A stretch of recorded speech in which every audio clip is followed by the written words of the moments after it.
तो hello my dear student, आज हम पढ़ने वाले हैं बहुत ही मजेदार चैप्टर जिसका नाम है केमिकल रिएक्शन एंड इक्वेशन। आज इसको हम बहुत मजे तरीके से पढ़ेंगे। चलिए देखते हैं। सबसे पहले चेंज के बारे में, चेंज होता क्या है। तो आप देखिए कि जैसे मान लीजिए कोई भी सब्सटेंस है, जैसे मान लीजिए आप लोग ही हैं, जब आप छोटे रहे होंगे तो देखे होंगे कि आपके ना तो बियर्ड रही होंगी और आप देखने में एकदम भोले भाले लगते रहे होंगे, ठीक है, एकदम क्यूट से लगते रहे होंगे। अब आप धीरे धीरे बड़े हो गए हैं, तो जब बड़े हो गए हैं तो आप देखिए, आप मिरर में आप देखिए आप कैसे लगते हैं। आपके बियर्ड आ गई हैं, आप देखने में थोड़ा सा भयानक टाइप लगते होंगे, ठीक है। तो आप देख रहे हैं कि बचपन में आप कैसे थे और अभी आप प्रेजेंट टाइम में कैसे हैं। तो ये सब क्या है, चेंज है। कुछ लोग भी होते हैं जो समय के अनुसार बदल जाते हैं, वो भी हमारे चेंज में आ जाते हैं। तो देखिए, समय के अनुसार बदलना जरूरी है। ये सब चीजें जो हमारे हैं ये सब किसमें है, सब चेंज में आते हैं, ठीक है। इसके बाद देखेंगे, इसकी डिफिनेशन देखते हैं क्या होता है। तो चेंज इज ए प्रोसेस, एक ऐसी प्रोसेस है कि जब फाइनल सबस्टेंस में या फाइनल स्टेट में कोई भी डिफरेंस आ जाए और इनिशियल या ओरिजिनल कोई की जब प्रोसेस, चेंज एक ऐसी प्रोसेस है कि जब फाइनल स्टेट में कोई भी चेंज आ जाए और वो पहले जैसे ना दिखे, या पहले जैसे रही हो अब वो क्या हो गई हो, बदल गई हो। तो यही होता है हमारा चेंज मतलब होता है कि एक ऐसे सब्सटेंस है जिसमें फाइनल स्टेट में कोई चेंज आ जाए और पहले जैसे हमें दिखाई ना दे, या पहले जैसे स्टेट में ना हो।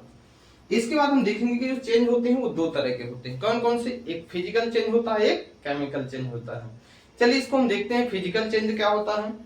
तो देखिए, फिजिकल चेंज मीन्स होता है कि शेप, साइज और फिजिकल स्टेट, ये हर एक चीज बदल जाए, ठीक है।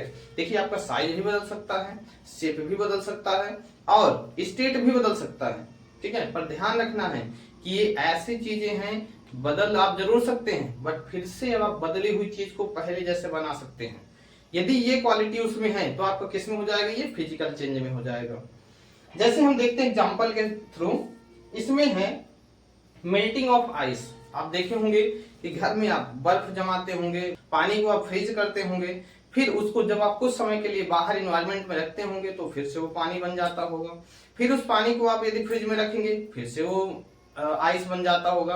तो ऐसे करके आप बार बार ये प्रोसेस कर सकते हैं। ऐसे इसमें एग्जांपल है चॉकलेट। देखिए, चॉकलेट से मुझे याद आ गया कि एक बार मेरा दोस्त एक चॉकलेट लेके जा रहा था किसी के लिए। तो हुआ क्या कि जब वो वहां तक पहुंचा, गर्मी बहुत ज्यादा थी, तो जेब में रख के जब वो वहां तक पहुंचा तो चॉकलेट पिघल चुकी थी। फिर बेचारा शर्म के मारे उस चॉकलेट को नहीं दिया और फिर से वापस आके फ्रिज में रखा और फिर उसको सॉलिड आइस में कर फिर उसको फ्रीज किया पूरी तरह से और फिर से वापस ले जाके उसको दिया, ठीक है। तो इससे समझना है कि फिजिकल चेंज मीन्स वो होता है कि यदि वो चीज पिघल भी जाती है ना तो उसको हम फिर से जमा के पहले जैसा बना सकते हैं, ठीक है। इसके बाद अगला देखते हैं केमिकल चेंज। अब देखिए, केमिकल चेंज क्या है। तो इसमें लिखा हुआ है कि composition change along with the change in shape, size and state. Same वैसे लिखना है। इसमें आपका शेप, साइज, स्टेट सब कुछ चेंज हो सकता है, बट आप ध्यान रखेंगे कि यदि एक बार ये चेंज हो जाता है तो दोबारा हम पहले जैसे इसको नहीं बना सकते हैं, ठीक है। जैसे हम एग्जांपल के थ्रू देखते हैं। जैसे मान लीजिए पहला है हमारा फिजिकल चेंज। फिजिकल चेंज अभी हमने पढ़ा है हाल ही में, तो उसमें लिखा था कि शेप, साइज और जो उसका स्टेट होता है उसको हम चेंज कर सकते हैं। जैसे मान लीजिए ये हमारे हाथ में कागज ही है, इस कागज का भी आप शेप, साइज देख लीजिए, स्टेट भी देख लीजिए। अब यदि हम इसको फोल्ड कर देते हैं, ऐसे ऐसे करके इसको फोल्ड कर दिए, ठीक है। फोल्ड करने के बाद अब फिर से इसको यदि हम सीधा करेंगे, ओपन करेंगे, तो आप देखेंगे कि फिर से पहले जैसे हो गए। तो क्या इसमें कोई नया सब्सटेंस बना? नहीं बना। इसका मतलब ये क्या है, फिजिकल चेंज है। और केमिकल चेंज में आप देखिए, इसमें लिखा हुआ है कि composition change along with change in shape, size and state. इसमें इसका जो शेप है, साइज है, स्टेट है, ये बदल जाएगा। बट आपको याद रखना है, यदि एक बार ये बदल गया तो वापस से पहले जैसे ये नहीं बनेगा, इसमें से नया सब्सटेंस बनता है। तो जैसे यही कागज है, इस कागज को यदि हम जला देते हैं तो क्या इसमें से वापस से ये कागज बनेगा? नहीं बनेगा। तो यही इसमें कहना चाहता है कि यदि आप उस शेप, साइज को यदि एक बार आप चेंज कर दोगे तो वापस से ये चेंज नहीं होगा।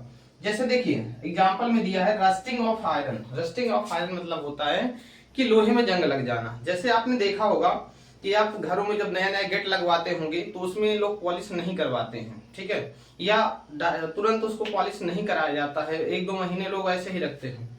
तो इसके बाद क्या होता है कि जैसे वहां पे बारिश होती है और हवाएं चलती हैं तो उसमें एक ब्राउन कलर की एक लेयर चढ़ जाती है, ब्राउन कलर एक चढ़ जाता है, जिसको हम बोलते हैं रस्टिंग ऑफ आयरन। ठीक है, हिंदी में जंग लग जाना बोलते हैं। ठीक है, इसके बाद देखते हैं बर्निंग ऑफ वुड। जैसे लकड़ी है, लकड़ी को हम जला दिए, अब वो लकड़ी जलकर क्या बन गई, ऐश बन गई, राख बन गई। क्या उस ऐश को हम फिर लकड़ी बना सकते हैं? नहीं बना सकते, इसीलिए क्या है, केमिकल चेंज है। तो आई होप ये सब आपको समझ में आ गया होगा। अब देखते हैं कुछ एग्जांपल जिससे और क्लैरिफाई होगा कि कौन फिजिकल चेंज है, कौन केमिकल चेंज है। चलिए देखते हैं। पहला है melting of ice. Melting of ice means होता है कि बर्फ पिघलना।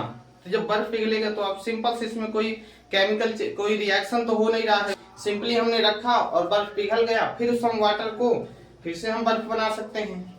इसके बाद देखेंगे बर्निंग ऑफ कैंडल। जैसे देखिए कैंडल का जलना, जैसे मान लीजिए कि आपके पास ये कैंडल है, ठीक है, जैसे ये कैंडल है, ये कैंडल हमारी जल रही है। अब आप देखिए, ये बहुत इंपॉर्टेंट एग्जांपल है, ये पेपर में बार बार पूछा जाता है। इसको आप देखेंगे, ये जो कैंडल आपकी यहाँ पे जल रही है, ठीक है, ये जलती हुई बर्निंग ऑफ कैंडल यदि आपसे पूछा जाता है तो आप लिखोगे कि ये क्या है, केमिकल चेंज है। क्या है, केमिकल चेंज। और यदि मेल्टिंग ऑफ वैक्स पूछा जाएगा तो ये क्या हो जाएगा, फिजिकल चेंज हो जाएगा।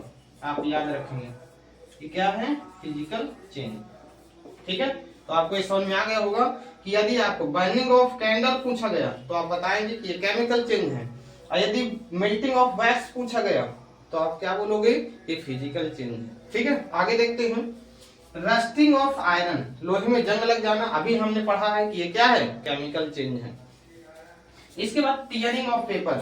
अब देखिए टीयरिंग ऑफ पेपर मतलब होता है कि कोई भी कागज को फाड़ना। मान लीजिए कि आपका 10th का एग्जाम हुआ और उसमें आपका रिजल्ट आया।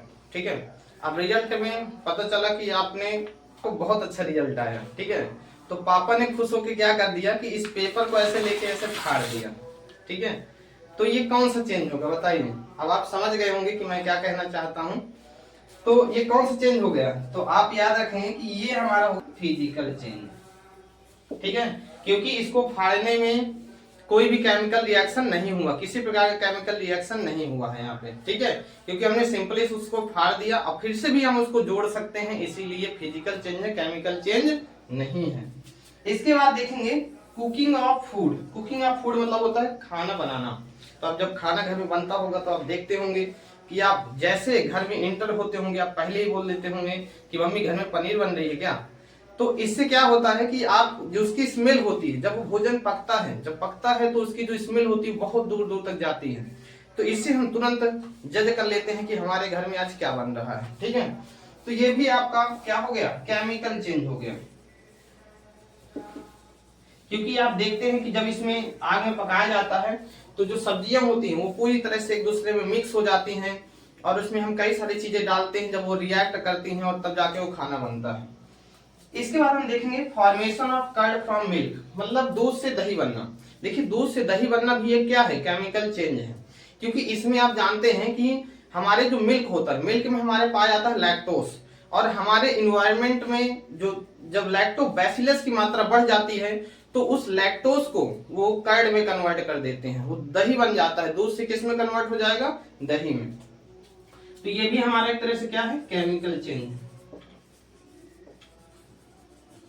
अब नेक्स्ट हमारा आता है डाइजेशन ऑफ फूड। देखिए डाइजेशन ऑफ फूड क्या है, तो डाइजेशन ऑफ फूड में जैसे भोजन का पाचन होना। तो देखिए जब भोजन भी डाइजेस्ट होता है ना, तो उसको डाइजेस्ट करने के लिए हमें कई सारे एंजाइम चाहिए होते हैं, और अलग अलग एंजाइम अलग अलग हमारे भोजन को अलग तरह से डाइजेस्ट करते हैं। तो ये भी क्या है, केमिकल चेंज है। अब एक बच्चे ने पूछा कि सर मान लीजिए किसी का लूज मोशन है तब क्या होगा। तो आपको ध्यान देना है, चाहे आपको लूज मोशन हो या आप फिट हो, सभी के लिए ये केमिकल चेंज ही होगा। ठीक है, घबराना नहीं है। नेक्स्ट है फोटोसिंथेसिस इन प्लांट। आप देखे होंगे कि आप फोटोसिंथेसिस इन प्लांट जो होता है मतलब प्रकाश संश्लेषण की प्रोसेस जो प्लांट में होती है, तो इसमें भी आप देखे होंगे कि कैसे भोजन सनलाइट लेते हैं, सनलाइट को कैप्चर करके वो कैसे केमिकल एनर्जी में कन्वर्ट करते हैं। ठीक है, कैसे भोजन को ब्रेक डाउन करते हैं। तो ये सब भी क्या किस में आ जाता है, आपका केमिकल चेंज में आ जाता है। ठीक है, किस में आ जाएगा, केमिकल चेंज में। तो यहाँ से एग्जाम्पल फिनिश होते हैं और यही एग्जाम्पल बार बार आपके एग्जाम में पूछे जाते हैं। आई होप ये सबको आपको समझ में आया होगा। अब इसके आगे डिस्कस करते हैं केमिकल रिएक्शन क्या, कि मतलब कोई भी सब्सटेंस, ऐसा सब्सटेंस जिसका पूरी तरह से आकार चेंज हो जाए, ठीक है, शेप साइज चेंज हो जाए और एक नया सब्सटेंस बन जाए, वही हमारा क्या है, केमिकल रिएक्शन है। चलिए इसकी डिफिनेशन देखते हैं। तो chemical reaction is a process, chemical reaction एक ऐसी प्रोसेस है इन विच सब्सटेंस ट्रांसफॉर्मेशन, ट्रांसफॉर्मेशन मतलब बदलना, चेंज हो जाना, resulting in the form of new substance. इसमें देखिए बताया गया है कि केमिकल रिएक्शन एक ऐसी प्रोसेस है जहां पे चीजें बदल जाती हैं, सब्सटेंस चेंज हो जाते हैं और वही सब्सटेंस, उनका जो रिजल्ट होता है वो फॉर्मेशन ऑफ न्यू सब्सटेंस, और वही सब्सटेंस बदल कर एक नया सब्सटेंस बनाते हैं। और जो भी नए सब्सटेंस बनते हैं उनकी जो केमिकल प्रॉपर्टी होती है वो भी सबकी अलग अलग होती है, ऐसा नहीं कि सभी की सेम हो। देखिए केमिकल इक्वेशन क्या है, कि केमिकल रिएक्शन को अच्छी तरह से समझने के लिए और उसको सिंपल बनाने के लिए हमने कुछ सिंबल और फार्मूला बनाए हैं जिसके द्वारा हम पूरे केमिकल रिएक्शन को पढ़ते हैं आसान तरीके से। तो यहाँ पे हम देखेंगे कि it shows a chemical reaction. देखिए हम केमिकल इक्वेशन को, एक कुछ केमिकल रिएक्शन को हम सिंबल और फार्मूला के थ्रू रिप्रेजेंट करते हैं जिसमें कि रिएक्टेंट और प्रोडक्ट दोनों साथ एक साथ होते हैं। अब देखिए ये क्या है, रिएक्टेंट और प्रोडक्ट, तो हम सिंपल से समझते हैं कि मान लीजिए आपके पास मैग्नीशियम है और क्या है, ऑक्सीजन है। जब दोनों को आप कंबाइन कराते हैं तो क्या बन जाता है, मैग्नीशियम ऑक्साइड बन जाता है, ठीक है। तो आप देखेंगे कि ये आपके जो इधर के हैं इनको हम क्या बोलते हैं, रिएक्टेंट बोलते हैं। ये क्या है, रिएक्टेंट, और ये आपका क्या बन गया, प्रोडक्ट बन गया। तो आप देखें कि दो रिएक्टेंट मिलके क्या बना दिए, प्रोडक्ट बना दिए, ठीक है। तो आई होप इतना समझ में आया होगा। अब आगे देखते हैं। तो यहाँ पे हम देखेंगे कि जैसे ये हाइड्रोजन है, हाइड्रोजन को हमने H2 से रिप्रेजेंट किया, ठीक है। ऑक्सीजन है, ऑक्सीजन को हमने O2 से रिप्रेजेंट किया। अब देखिए हाइड्रोजन और ऑक्सीजन जब दोनों मिलते हैं तो क्या बना लेते हैं, वाटर, और वाटर को हम किससे रिप्रेजेंट करते हैं, H2O से, ठीक है। तो ऐसे ही हम सिंपल वे से रिप्रेजेंट कर सकते हैं।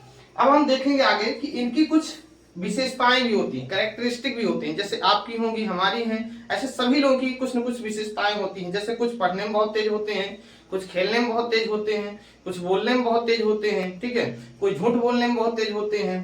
पहला है, देखिए यदि हम केमिकल रिएक्शन पढ़ने वाले हैं तो उसमें हम कैसे उसको आइडेंटिफाई करेंगे, कैसे पहचानेंगे कि ये केमिकल रिएक्शन है। तो कुछ पॉइंट्स दिए हुए हैं, कुछ कैरेक्टरिस्टिक है जिनको हम पढ़ने के बाद आसानी से समझ सकते हैं कि ये क्या चीज है। तो पहला है हमारा चेंज इन कलर। देखिए कलर बदलना, जैसे समय के अनुसार लोग कलर बदलते हैं वैसे केमिकल रिएक्शन में भी जब केमिकल रिएक्शन की प्रोसेस होती है तो वो भी अपना कलर बदलते हैं। तो समय के अनुसार जैसे सब लोग कलर बदलते हैं वैसे केमिकल रिएक्शन भी अपना कलर बदलता है, ठीक है। इसके बाद देखते हैं कि नेक्स्ट है चेंज इन टेम्परेचर।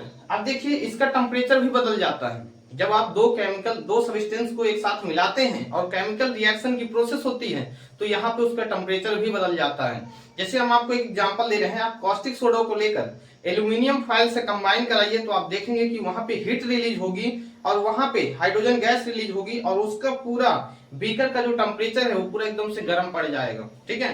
तो इससे अब देखिए टेम्परेचर में आपके दो तरह से होते हैं, एक आपका होता है एक्सोथर्मिक रिएक्शन, अभी इनको हम सब डिटेल में पढ़ने वाले हैं, एक्सोथर्मिक, और एक होता है आपका एंडोथर्मिक।